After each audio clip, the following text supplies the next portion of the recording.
job is so rewarding because of nights like these, where we get to watch content that if you were following in the chat on YouTube, people were crying, laughing, screaming, rolling on the floor. And you couldn't actually do those things if we were in a theater. So it was fun seeing the actual physical reactions of people. And of course, we wish we could be with you all together in person. We will be again someday, but we're going to do our best to make tonight as interactive as possible, so people can appreciate all your incredible work. And because I want to turn it over to the audience as fast as possible, I just have one question for all of you, and I'll just call on you in order. Please introduce yourselves, tell us a little bit about who you are and what you do. But my main question for you is, what was your takeaway in creating this particular film?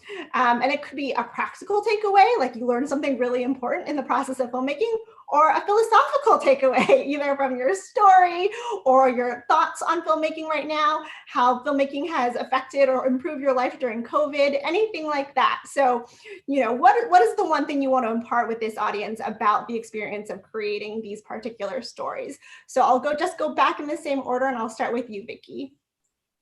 Hi, everyone. Thank you so much for having me. My name is Maria Victoria Ponce. Everyone calls me Vicky. I'm the writer-director of Ruda, and I am currently working on a couple of feature-length scripts and developing both of them, so I'm excited for that. What did I learn from Ruda? I learned a lot, but I have to say that probably the most important thing, it goes down to an emotional part. I wrote the piece, it's based on my little sister who wanted to be Wonder Woman, and the first time that my grandmother, who was a curandera, massaged her, and how that made her feel. While she had a beautiful relationship with my grandmother and I didn't have a great relationship. She was actually kind of mean to me, and I wasn't like her favorite. So it was one of those things where I wanted to, she's been dead now for many years, I think like 20, 25 years, but I wanted to kind of let go of all of that I had, all that anger that I had with my grandmother, and I wanted to like focus in on the beautiful parts of her and why so many people within the community loved her and why she was such a strong woman. And even though she and I didn't necessarily get along for whatever reason, I know that deep down inside she loved me, and that we're complex human beings, and that filmmaking can be such a cathartic and such it's just a way for people, for artists to continue to grow. And so I have to say that that's probably the most important thing that I took from it. Yeah. Incredible. I mean, it is so powerful, right? The bonds that we share coming through through the screen on the stories. I love that story so much. Thanks so much, Vicki. Thank you. India, over to you. Hi, I'm India Dupre. I'm very proud to be included with all of these films. Thank you, Women in Film, for having me and including Ring. I am a filmmaker. I'm a writer-director, and sometimes act when I can get a job.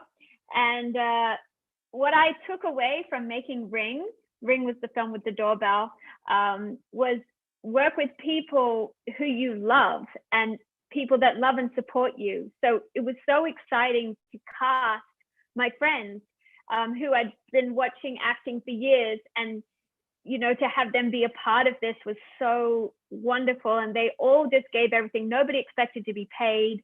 The crew were all amazing, and it felt like everybody was there because they wanted to be there, and we all wanted to create something rather than when do we finish, and everybody contributed.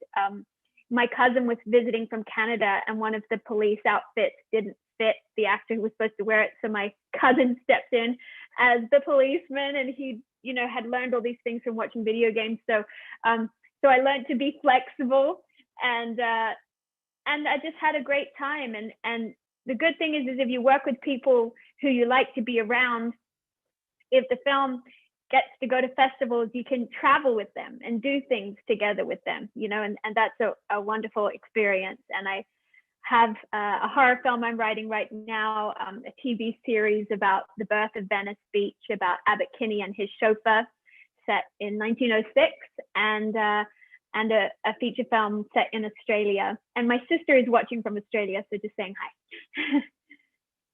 Thank you. Excellent, wonderful. I mean, always resourceful, right? You can't be a short filmmaker or any kind of filmmaker without being super resourceful. Who do we have next? Kimmy, we'll go to you. Hi, I'm Kimi. I'm the director of Kama Aina. I'm a director, writer, currently developing a series as well as a feature. And I guess, you know, the biggest takeaway from Kama Aina was just that people really have this like indelible desire to tell their own stories. And I think, you know, when working with first time actors, it's like they can bring this level of authenticity and depth. And I also think just the way that they help shape the story that like, you know, I couldn't have conceived of. So I think, you know, that's why representation is so important, and also finding unknowns and really giving them that chance, even when like me, I was, you know, I'm an unknown, but I think just trying to bring as many people into work, and obviously working with your friends is a great thing as well. Yeah, I think we saw a lot of comments of that in the chat, the beautiful blend you did of the kind of the documentary style, working with real people and as actors. I think it's always so remarkable when you can, as a director, bring that to the screen. So thank you so much. And someone also said Hawaii was in the house for tonight's slate, and we were really thrilled that we got to show at least these two stories about what's happening on the islands right now. I will turn it over to the Prepared team. Erica and Chandria, welcome. Thank you so much, Women in Film, and thank you for everyone for watching and including Prepared. I think my name is Erica Kelly. Let me start by introducing myself. I'm the writer and co-director of Prepared. I am a writer and director, and I'm currently working on a half-hour dramedy about women post-menopause. I know nothing about that, but I am doing extensive research, but also trying to make it fun and exciting.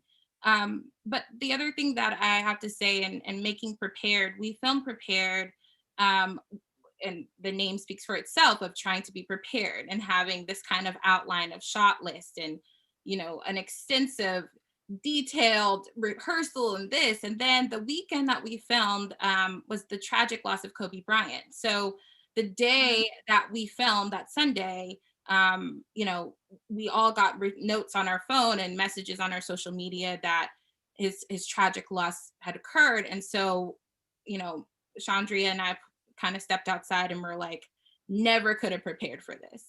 And I think as a filmmaker, and especially as a woman who wanted to bring comedy and joy, I had to think on my feet of how to bring joy still in these comedic scenes, because it was such an emotional roller coaster of a day. So I think the incredible team was, I mean, everyone pulled it together and we got our laughs and we did the wobble to get ourselves back together. But I think as a director, I had to learn how to pivot. And that was the word of the season, is pivoting. And I had no clue that in 2020, I would have to make a ton of pivots. So, you know, you can be as prepared as you want to be, but sometimes you have to do the other P word, which is pivot.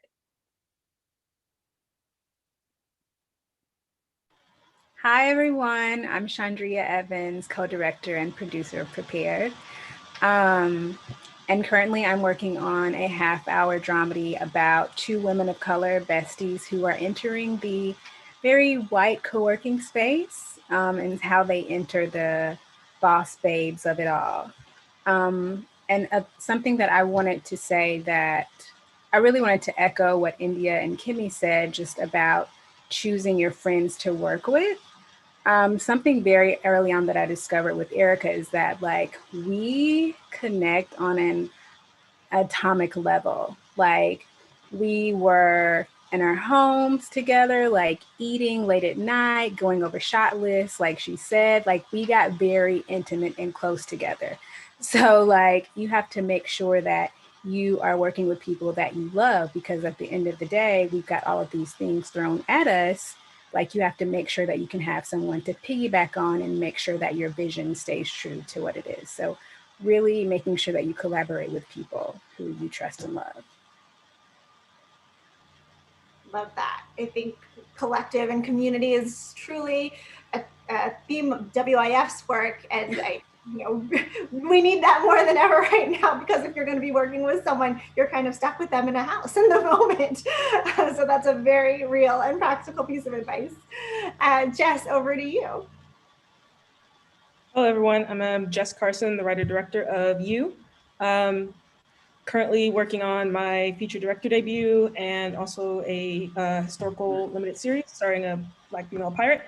And currently writing on The Flash on the CW. And thank you, Women in Film. This was so much fun. I was really happy to see everyone else's shorts. They were so good. I personally, for You, it really came across this year. We shot in August. I had a lengthy hiatus, then all the events that happened this summer.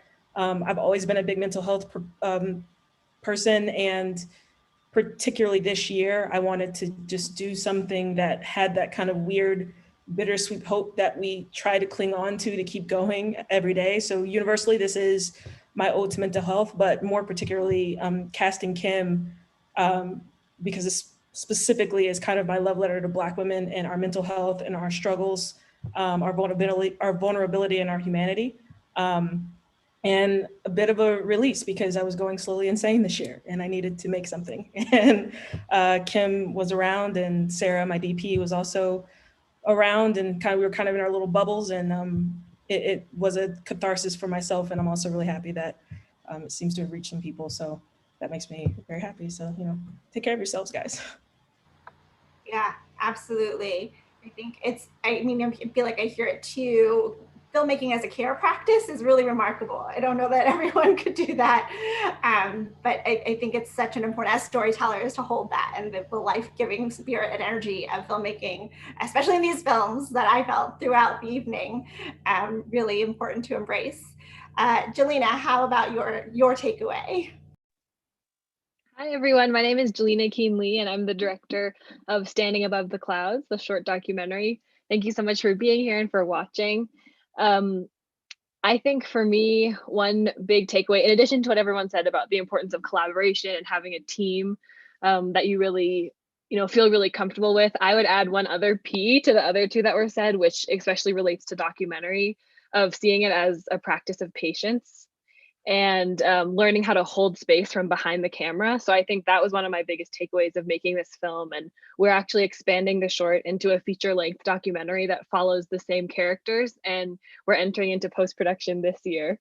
So we're really excited to be continuing that on and really building those relationships. And I feel like that's something that I really learned through this project, whereas beforehand I was like, why does it take so long to make documentaries? Like, they're just taking a long time because they're slow, or some other silly ideas. And then I really understood, like, no, to build these meaningful relationships where you can see it on screen, like, that takes time and it takes patience, and like learning how to sit with discomfort and also hold space for people to open up to you about like traumas and healing from behind the camera, and learning how to hold that kind of space. Absolutely. And congratulations on an incredible film and getting it to feature length. That's so exciting. Please keep us posted on the progress. Such a necessary story for all of us to continue to be aware of, especially we see the Indigenous movement in our nation having more momentum and energy than ever, but needing all of our support more than ever. I think in places like Hawaii and around our country, the more we can get these stories out, as always, the better. So we're happy to support you in that work. And last but certainly not least, Marie, tell us what you got. Oh, hi, everybody. I'm Marie Hamor, the writer-director of Harana, otherwise known as Serenade. And I'm co-writing a feature film with Diane Paragas, the director of Yellow Rose, it's a musical set in World War II Philippines featuring female guerrillas. So kind of crazy, but I'm having a real blast writing it. I want to thank Women in Film for including me with this amazing lineup of films. It's an honor. And what I've learned in the production of Harana was that we can do anything if we put our minds to it, and we're unstoppable. Because when I was doing this film, I was in pre-production and we were crowdfunding. And while I was crowdfunding, I thought I was gaining a little bit of weight because I stopped going to the gym, but I found out I was 5 months pregnant. And then when I shot the film, I was 8 months pregnant, and we were shooting in the desert at 110-degree heat. And so you know, I was waddling around set and everybody was dying of the heat, moving in slow motion, but nobody wanted to complain because there was a super pregnant lady walking around all this heat. And I just wanted to say that it was something wherein there, all the fear and second guessing of, you know, of our minds, it went away, because like all I was just doing was having fun and making sure I didn't give birth on set. So, you know, just being in tune with yourself and and not second guessing, I think it was one of the best experiences I had on set. So there. I think that energy came through so clearly in that so powerful film. I mean, I think that, I know all of our team was like in tears. We watched the ending of Harana, the connection between family and all of the beautiful stories that all of these films really put forward. I think energy is really such a key moment and word right now, because again, this is the only way we get to connect to each other. So again, thank you all for putting out these incredible shorts. So turning it over to some questions that we're getting from the audience, and whoever would like to take this first, please feel free. But casting, I think, is really critical in all of these films. It's really great performances throughout, and even in the documentary, you chose such excellent subjects to capture their stories for. Do any of you want to share kind of your story or process and how you went about that particular process? Sure, I will. So I used to teach children's theater. So the young girls in my short ring were, it was exciting to cast them because I watched them grow up. I've known them for a long time. And Katrina, I saw her in a play and she was just so brilliant. I was like, one day I want to write something for her. And the person that was going to play the man that beats her up was suddenly not available. So my husband did it very last minute. And my accountant was supposed to play my part, but he passed away a week beforehand. So I was going to anyway, I ended up stepping in and just changing it around a little bit. And so I think, again, casting, if you can cast people you know, it just makes everyone so much more comfortable on the set, and they're just, you can just be really relaxed. And yeah, so anyway, don't want to take up any more time, sorry. Yeah, that's incredible, India. Thank you so much for sharing that. Yeah. Others casting, funny stories about casting. Jess, go ahead. I had met Kim off Broadway, and her show had closed down because of COVID. She was in Hadestown, and so she was around, and I actually didn't know she was here because I literally have not seen the light of day since March. And I think I'd seen her post something, and I was like, oh, hey, are you and Callie? And she's like, yeah. And I was like, I have this short, I really want to shoot it in a day, and your theater, and she it was great because she came with the whole thing like basically memorized. It was kind of the same thing, just casting someone I knew, just especially during this time. I felt safer, we all felt safer. And then, her bringing kind of that theater performance to it and really making it her own, I think really, really added to it as well.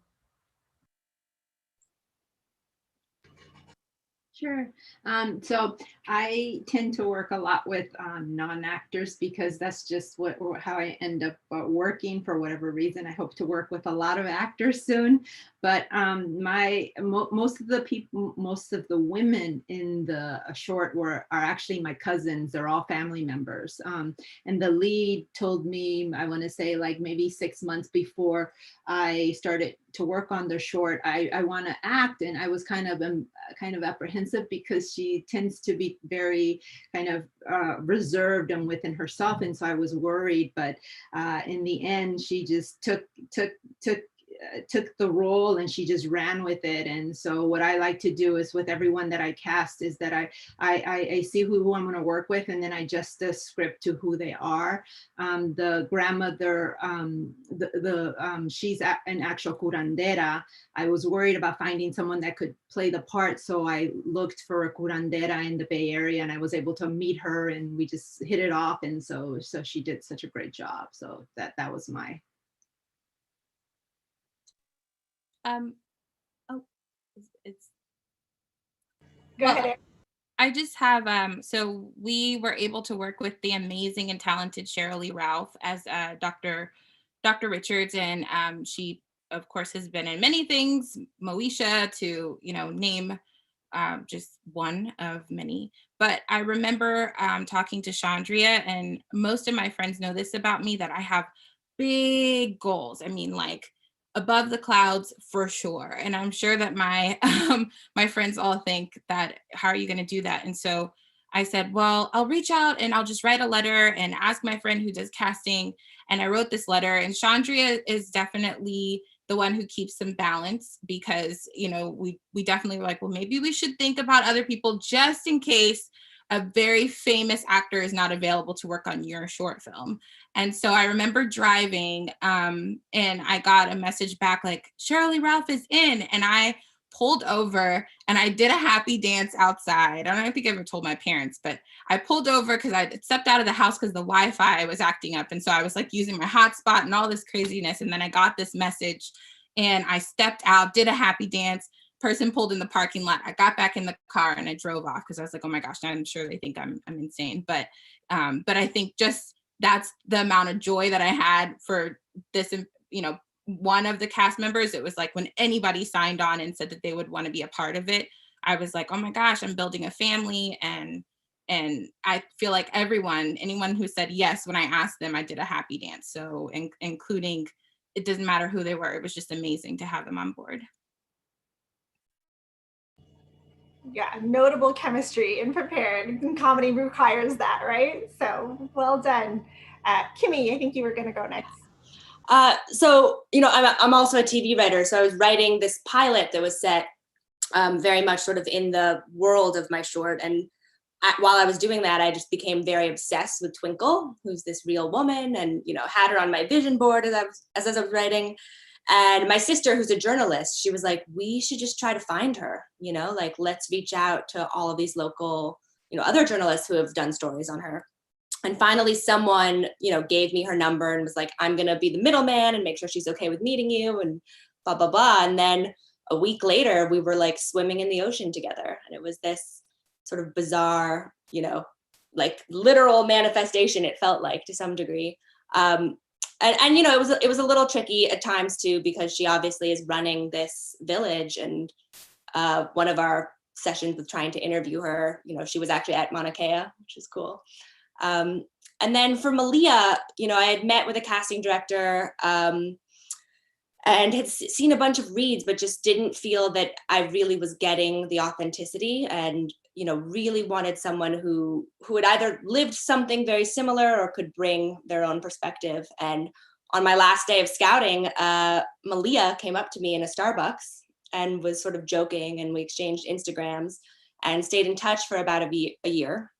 And the script sort of evolved to become more and more, her as the character. And it felt like this really like kismet,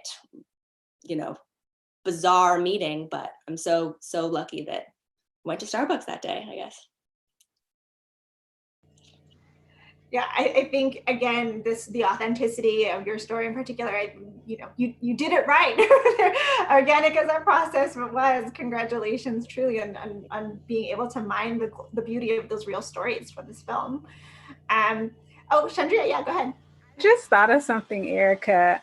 So the character of Razul, who was like the dream guy, I remember we had auditioned a couple of guys, and the one that we thought would be like the one, it just didn't work out, like after his final audition.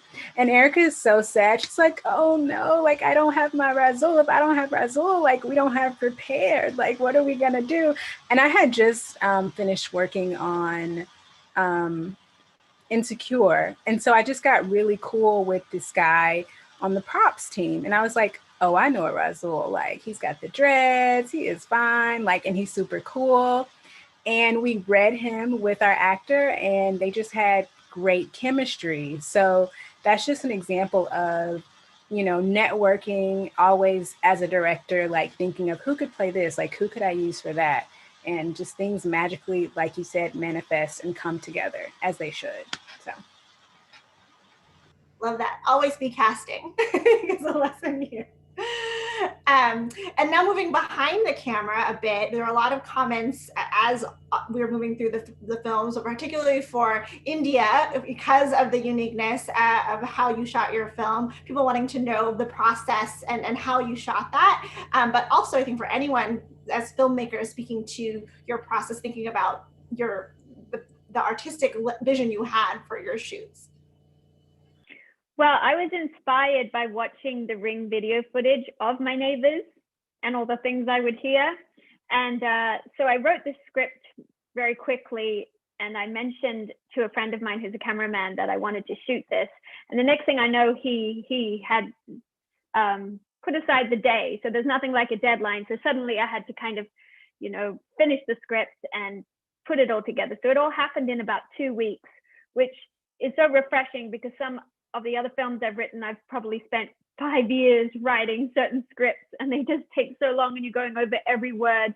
And this was just so quick and it was all happening. And we got a gurney and we used my apartment. So one room was costumes, one room was makeup. My mom got craft services. And then we asked our neighbor if they would let us use their door, and they did. And so it was all, and my neighbors, they were some of the ambulance people. So basically, I didn't have to worry about screaming and yelling and things because all my neighbors were part of the film in some way or another, which was great. And basically, we were going to shoot it from the doorbell, but we didn't think it would translate well enough to a bigger screen. And so my DP set up a fish eye camera in one spot and we just set it in front of the door. And that's how we shot it. And then my husband's an editor, so he did all those quick edits and cuts so that we could just tell the story as quick as possible. And I really wanted the film to be 11 minutes and 11 seconds. So that was our deadline, was cutting it down, and we did it. Yeah, thanks. Awesome. Yes, very helpful to have a strong editor, especially when you're close to editing is so key. I know also we had questions for Marie and Jelena about some of your shots, lighting.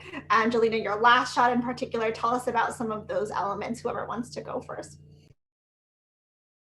I'll go first. I love, as you could see from the short, I love a fluid moving camera.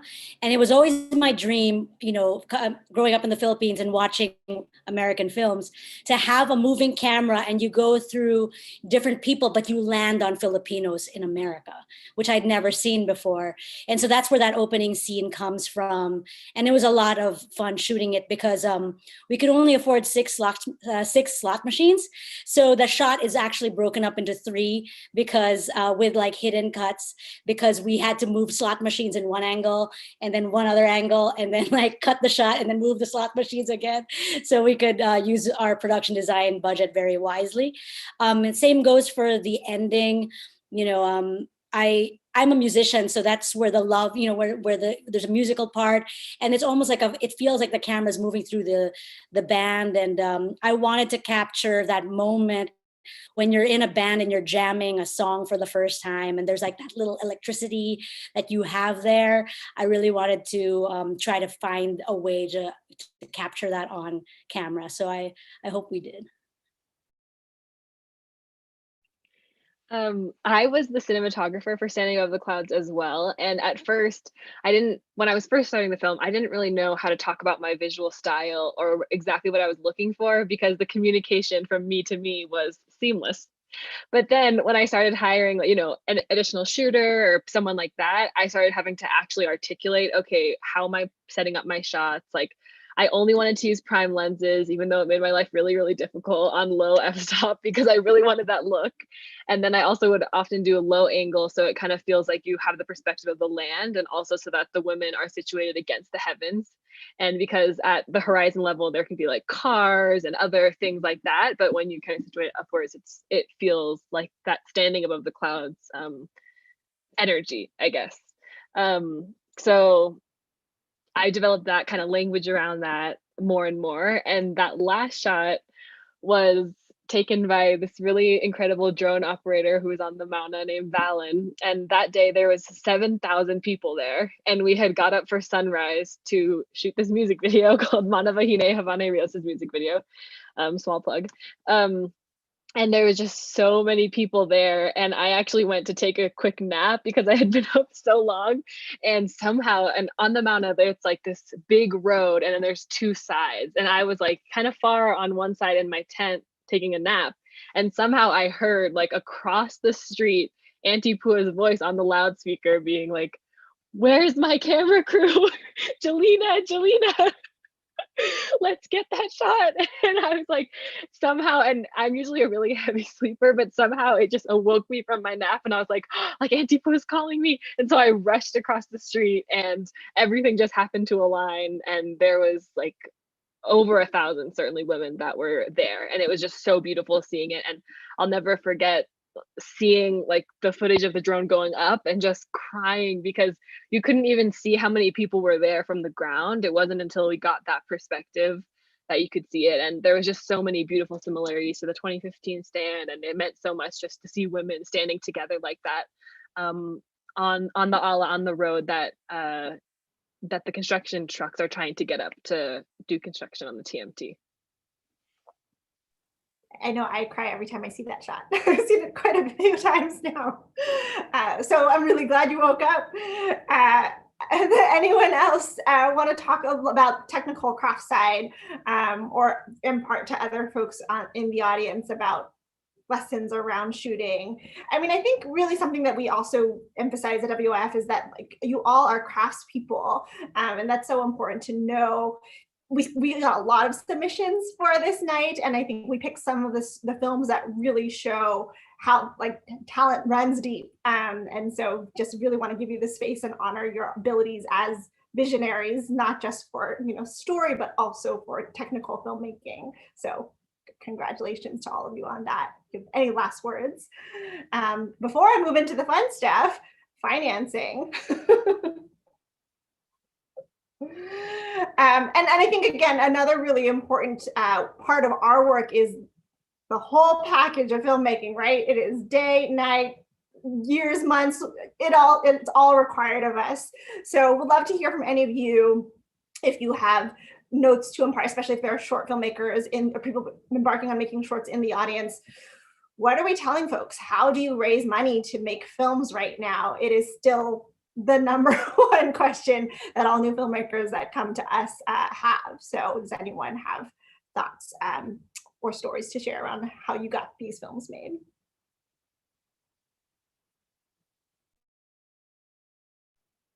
Okay, I'll go. Everyone's just wait. Because I was part of the AFI's directing workshop for women, it's a requirement. You need to crowdfund.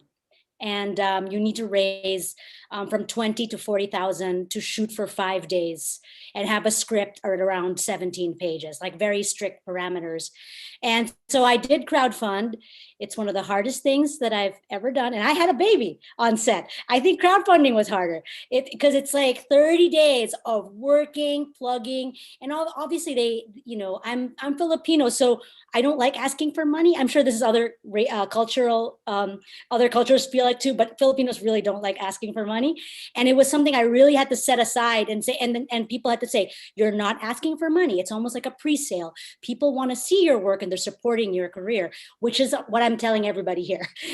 You're not begging for money. People want you to succeed. They want to see your stories. They want to hear your voice. So if you're scared about it, I mean, it is scary, but I think that everyone can do it. And you get as much as you put in. And that's really true. Like when you do the plugging, you write people. I emailed everybody, ex-boyfriends, all that stuff. It all works. They gave money.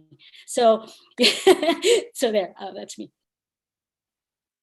Well, that's what ex-boyfriends are for, right? Noted.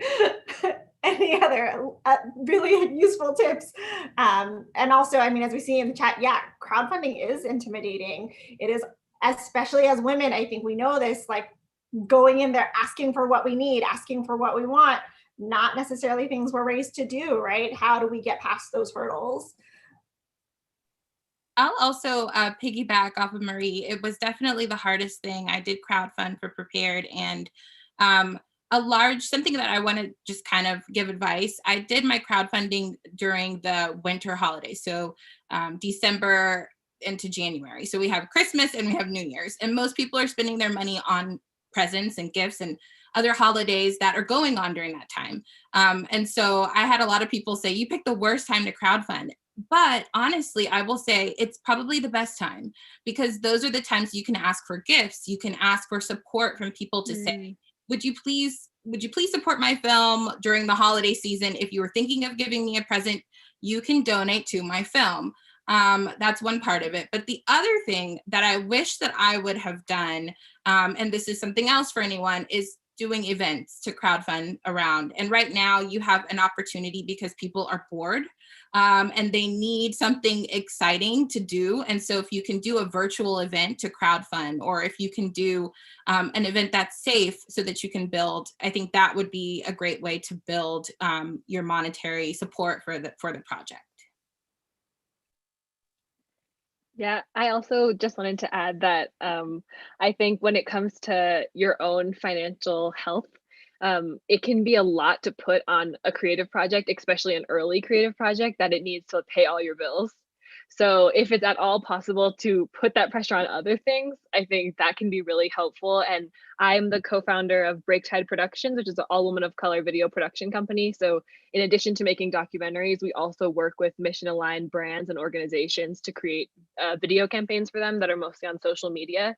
And that's been a really great way to find crew and creative family, like has been talked about a bunch, and get to work with people on things that are, paid and like a defined amount of time, and kind of build your skill set that way, and figure out what it is that you like and how you like to work with people in that setting.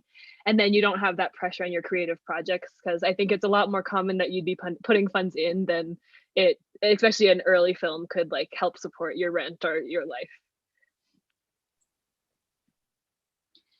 Yeah, so I've never shot a short over, I've never spent more than $3,000. I spent $3,000 on this one, and specifically it's because I've never crowdfunded and I've always been scared to do it. So thank you for, telling me I should do it, but I tend to work with people that I've been working with for a long time. So we're very helpful with each other, and I have small crews, and I tend to write scripts that are contained. With my next scripts, I'm more ambitious. So I have applied to a number of grants, and I just got a grant to shoot my next short. So I'm very happy about that. So there are a lot of grants out there that you can apply to.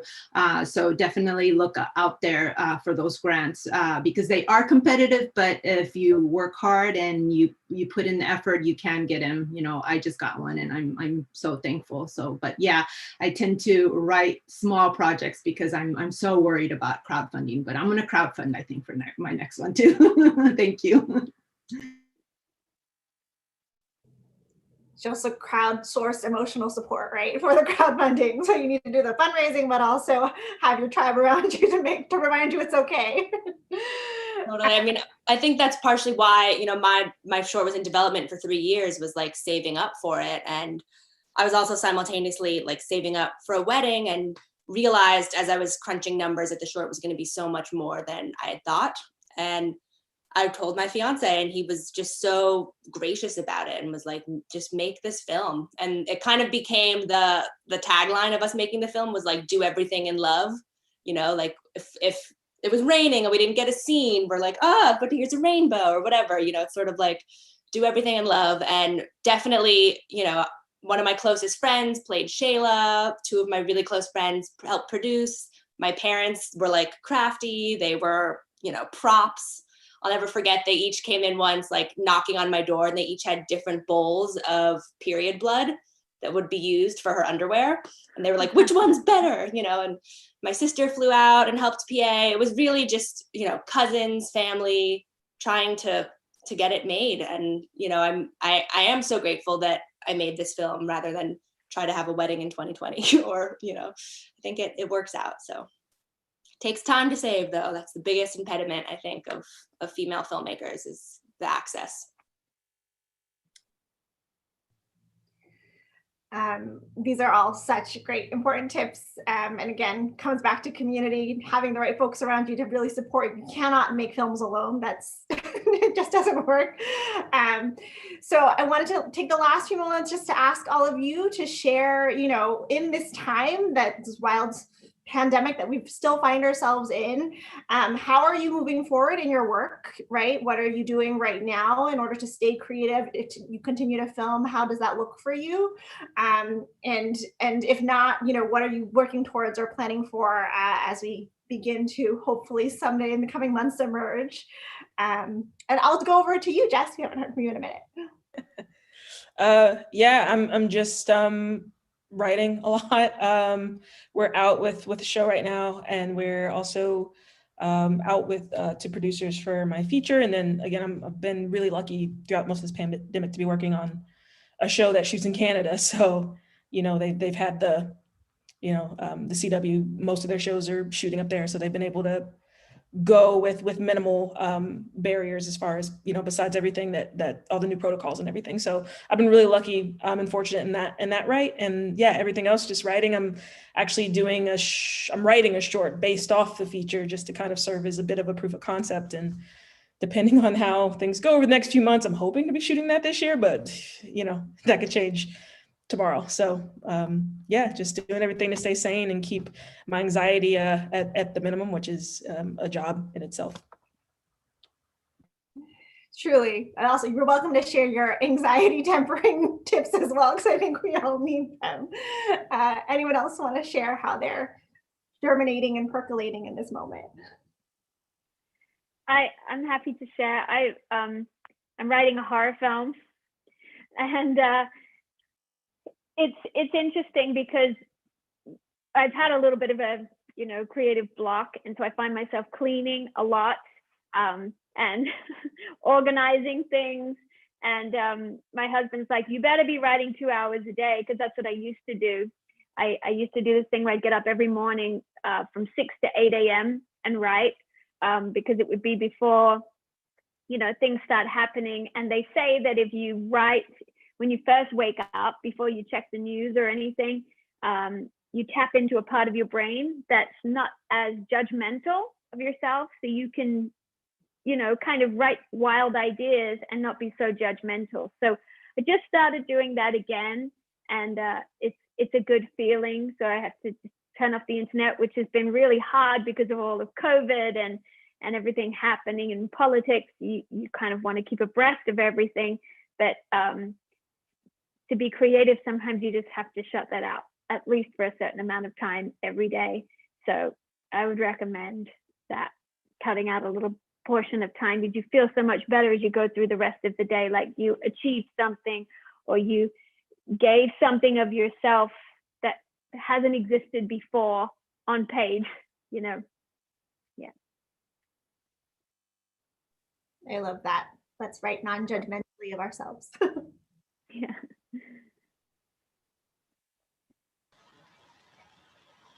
Yeah, Chandria. So, you know, circling back to that collaboration and, you know, finding a lifetime partner in Erica, we have been really like sticking it through. So we had a production calendar with Prepared that we had like a Google Calendar set up in our phones. And so we've just continued that throughout the pandemic. So like making sure that we write 2 hours a day. We've kind of fallen off a little because we've gotten a little busy, but we had just made sure to really stay on top of each other and have writing goals, because, you know, we have writing samples that we want to have to get out there so that we can eventually get staffed. And then personally, I'm working on a short film that's a coming of age drama that's set in my hometown. And so now that I'm actually back home, I've been really just paring down the script because I want to figure out a way to shoot it safely. In the first iteration of it, I wanted to have like this big club scene with a bunch of teenagers, and like that's not possible right now. So it's just working with a producer and figuring out how do we shoot this as safely as possible. And it's forced me to, you know, be more creative as a writer, like really get to the core of the story. So that's what I'm doing.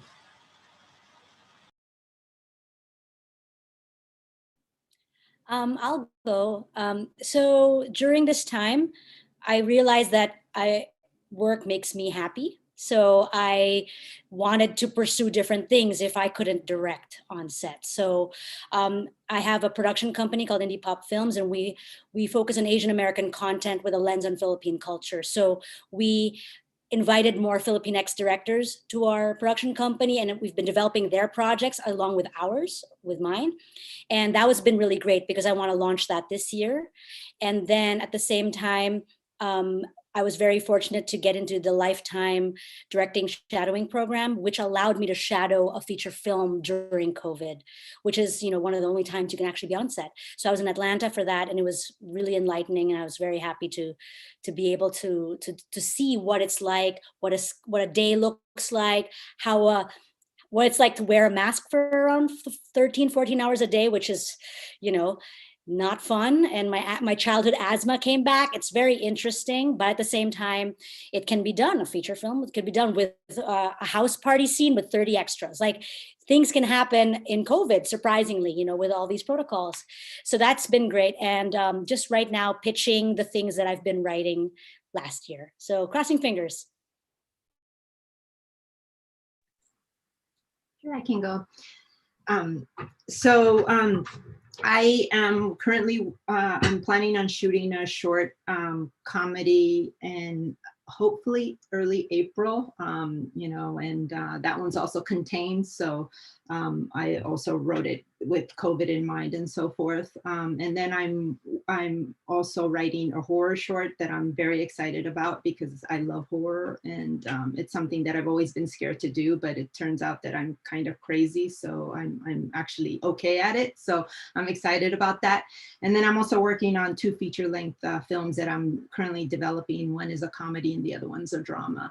But I think that for me, it's been very important. I think as Marie said, that working makes me happy, and part of my work is writing, and writing makes me feel healthy. And so a way for me to stay on top of that is by being a part of 2 different writers group. And one of them is a smaller writers group where it's just 5 of us. And so we meet weekly. And so it keeps me on task, and it tells me, okay, you have a meeting. It's kind of like you're back in college and you have to go to that class and you have to turn in your work. And so not only that, but it's also collaborative. And so you're constantly talking to your other filmmaker friends who are inspiring you and who are pushing you. So I think that's a way for me and how I've been able to hold myself accountable. Another way is for me to all of a sudden I find myself doing everything that my 80-year-old father does. I'm birding, I'm gardening, I'm going for walks, I'm doing things that I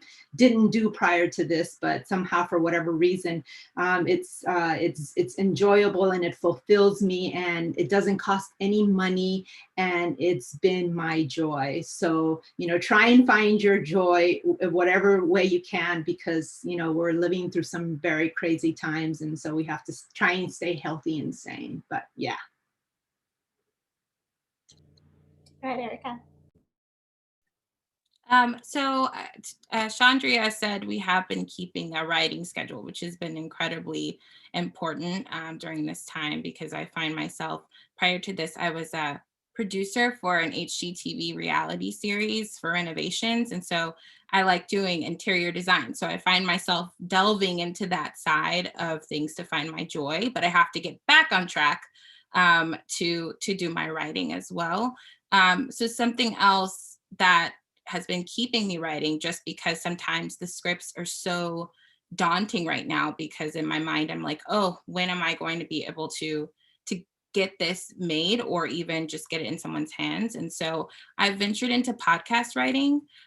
So I've been working on a narrative podcast that's set in a fictitious town called Touche. It's a Black-owned town that this group, this very wealthy businessman, tries to establish, and so some things kind of go awry. So I've been working on a narrative podcast, and then also I've I'm the co-host of a relationship podcast with my boyfriend called Not So Crazy Love. We've been together for 10 years and 6 of those years have been long distance. So we have this very quirky podcast about how to overcome those things. So we will release our first episode on February 14th. How befitting, right? But that's really been what I've been working on is podcast scripts, because that gets me kind of going, because they're smaller scripts and then I can delve right into a larger script. That's awesome. I love all of these creative ideas to stay creative. I think it's so necessary right now. And there's so many ways to tell stories in this moment too, right? So thank you all so much for participating. Sorry. Oh yeah, go ahead, Kimmy. Oh, I was just gonna say, I don't know if you guys are familiar with the Pomodoro method, but it's basically this, like, you work 25 minutes, get 5 minutes off, 25 minutes, 5 minutes off, and it's 25 minutes of, no Instagram, no checking texts, no little, digital distractions. So I have a group of girlfriends, and our thread is just called the Pomo Girls. So we'll just be like, all right, we're gonna do 4 Pomos today, or whatever it is, and it's been pretty helpful.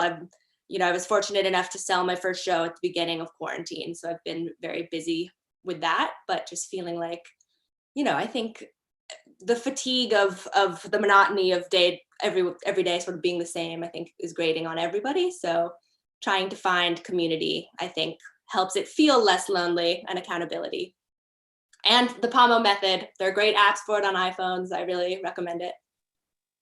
Yes, I completely agree. I also feel like we need to, or something that I've learned is to value rest more and to give myself a lot of grace when it comes to like having expectations about how much I can create or write or stuff like that in this time specifically.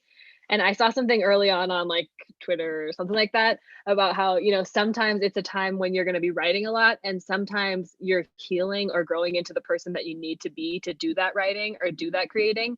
And so I think, acknowledging that, and that, creativity is something that ebbs and flows. And right now, if it's a hard time for you, or you're having a hard time finding motivation to, meet these deadlines that you had, like we're all living through a lot right now. So if there's any time to give yourself more ease with deadlines or the project that you want to do, I think now is that time. I love that. I think that's so important. And I can't stress enough, yes, take care of yourselves. And that does mean rest. And it does mean not setting expectations on how to survive a pandemic, because truly no one knows, right? And so let's be good to ourselves. Watch these shorts again. I don't know, that was self-care for me for sure. We have the playlist up until tomorrow evening. So if you missed any of the shorts or want to watch them again, they are up on YouTube. And you can certainly tell all your friends, tweet about them, share on social media. The filmmakers have been putting their contact and handles in the chat, but we'll also come back to you all and put them while you're comfortable sharing on the website so people know where to find you. I also wanted to shout out your incredible producers, many of whom we've been in touch with throughout this process. We wanted to bring them all onto this panel, but it was already so many amazing people. But shout out to the incredible producers. We saw you in the chat. We love your work. We are embracing producers this year, so just we know how important you are to making these films happen. And I really just want to congratulate all of you again, your whole teams. These are such remarkable films. We're really thrilled to be able to showcase them with you tonight. And we will keep us posted, right? The WIF community, again, is really here to support all these next phases of your careers, which all sound so exciting. And we really want to keep lifting up all the work you're doing, because we know you do good stuff. So thank you all for joining us. I'm going to now embrace Delina's words of rest. Hopefully you all are about to get some. And then I think that, if there's anything that you want to keep sharing with folks, please go online and on Twitter or IG or wherever you're interacting, because I think people want to know. They come watch these shorts and then they want to know all about what you're doing. So don't be strangers. And with that, we're a wrap. Thanks, everybody.